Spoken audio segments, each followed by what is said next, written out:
नमस्कार दोस्तों, आज हम बात करेंगे गंजेपन के लिए इस्तेमाल होने वाली एक तरकीब या टेक्निक का, जिसको हम पीआरपी थेरेपी के रूप में जानते हैं। नाम तो आप सब लोगों ने सुना ही होगा। पीआरपी ट्रीटमेंट का मतलब ये हुआ प्लेटलेट रिच प्लाज्मा, यानी हम ब्लड लेते हैं पेशेंट का और उसके ब्लड में जैसे हम जानते हैं रेड ब्लड सेल्स होते हैं और WBC होती है, प्लेटलेट्स होते हैं। तो हम प्लेटलेट्स अलग कर लेते हैं और बाकी जो रेड ब्लड सेल्स हैं और जो वाइट ब्लड सेल्स हैं उनको हम अलग कर देते हैं। तो बचता है सिर्फ प्लेटलेट और प्लाज्मा, इसलिए इसको बोला जाता है प्लेटलेट रिच प्लाज्मा। अब इसका इस्तेमाल कहाँ करना है? इसका इस्तेमाल कई जगह किया जाता है शरीर में, लेकिन आज जो हम डिस्कस कर रहे हैं वो जो गंजापन सर का है उसमें इसका किस तरीके से इस्तेमाल होता है उसके बारे में आज कुछ जानेंगे। तो जो भी हमारे मित्र हैं जिनके सिर के बाल थोड़े कम हो रहे हैं, चाहे वो जेनेटिकल कुछ अनुवांशिक कारण हैं, हेरिडिटरी हार्मोनल फैक्टर्स हैं, उन सब में इसका अच्छा जो है उपयोग देखा गया है पीआरपी ट्रीटमेंट का। तो इसमें क्या करते हैं, उस पेशेंट का थोड़ा ब्लड लेते हैं, ब्लड की क्वांटिटी 10 से 20 ml के आसपास होती है और उसको मशीन में जो है हम एक सेंट्रीफ्यूज मशीन होती है उसमें हम इसको अलग कर लेते हैं प्लेटलेट्स को और बन जाता है प्लेटलेट रिच प्लाज्मा। अब इसको हम जो भी हमारा हिस्सा है जो गंजेपन का, उस हिस्से में हम इसको इंजेक्ट करते हैं, यानी थोड़ा थोड़ा इंजेक्शन लगाते हैं उस स्किन में जहाँ पे बाल हमारे हैं तो सही लेकिन कमज़ोर हैं। तो मैं आपको ये यहाँ पे स्पेशली बताना चाहता हूँ कि देखिए ये वही कारगर होता है पीआरपी जहाँ पे आपके बाल कुछ हैं, यानी आप ग्रेड 4 या 5 तक ही पहुँचे हैं। अगर आप ग्रेड 6 में या 7 में पहुँच गए हैं, यानी आप लगभग सारे बाल अपने जो हैं वो आप के कंज्यूम हो गए, ख़त्म हो गए हैं, तो उसके बाद पीआरपी ट्रीटमेंट उसमें कुछ भी हेल्प नहीं करेगा। ये वही हेल्प करेगा जहां बाल बचे हुए हैं लेकिन कमज़ोर हैं, पतले हैं, जिनको हम विलस हेयर्स भी कहते हैं, जो अच्छे तरीके से लंबे भी नहीं हो पाते हैं और बहुत ही कम जो है घनापन दे पाते हैं। तो इसको हम इंजेक्ट कर देते हैं उन कमज़ोर बालों की जड़ों के आसपास। और ये जो प्लेटलेट्स हैं ये अपने अंदर खूब सारे ग्रोथ फैक्टर्स को लेके वहाँ पे पहुँचते हैं और वो ग्रोथ फैक्टर्स जो हैं बालों की जो प्रोसेस है बनने की और जो उसके आसपास जो खून का संचार होता है उन सब चीज़ों को थोड़ा बढ़ाते हैं, इंप्रूव करते हैं, जिससे कि काफ़ी हद तक इस संभावना बनती है कि जो आपके बाल कमज़ोर हैं वो थोड़े मजबूत होंगे, थोड़े मोटे होंगे, थोड़ा उनका कलर भी बेटर होता है, टेक्सचर, शाइन वगैरह सब बेटर होने की उम्मीद होती है।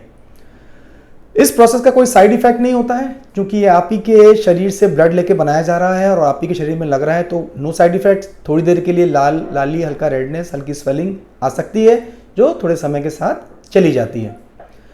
तो इसका शेड्यूलिंग हर सिस्टम अपना अपना सबने बना रखा है, कब कब लगाना है। जनरली जो भी कंसेंसस है वो यही है कि हमने 1 महीने में एक करना है और लगातार 3 महीने तक एक करना है, यानी 3 सेशन हो जाते हैं 3 महीने में। फिर हम अपने सेंटर पे 4 महीने का ब्रेक देते हैं और जो 4th होता है लास्ट वो हम 4 मंथ के बाद लगाते हैं।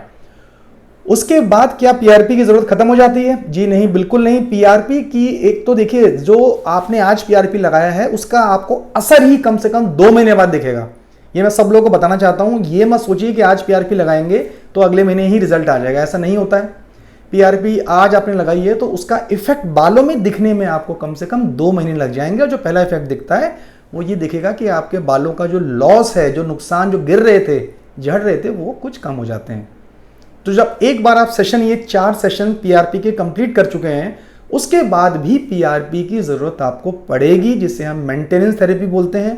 वो डिपेंड करता है कि आपके बालों की मेंटेनेंस कितनी बाल आपकी मांग रहे हैं। कई बार आपको 4 महीने या 6 महीने या साल में एक बार भी करानी पड़ सकती है।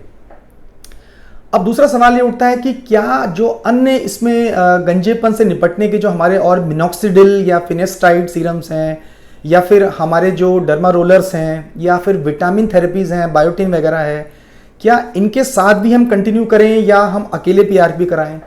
तो देखिए ऐसा है कि ज़्यादातर अभी तक के जो हमें रिजल्ट्स मिलते हैं वो अगर हम कंबाइंड ट्रीटमेंट करें, यानी सब चीज़ें मिलाएं, विटामिन थेरेपी भी लें, मिनॉक्सिडिल फिनेस्टाइड का सीरम भी लगाएं, साथ में पीआरपी करें तो बेहतर रिजल्ट मिलते हैं, बजाय कि हम पीआरपी को अगर अकेले ही इस्तेमाल करते हैं।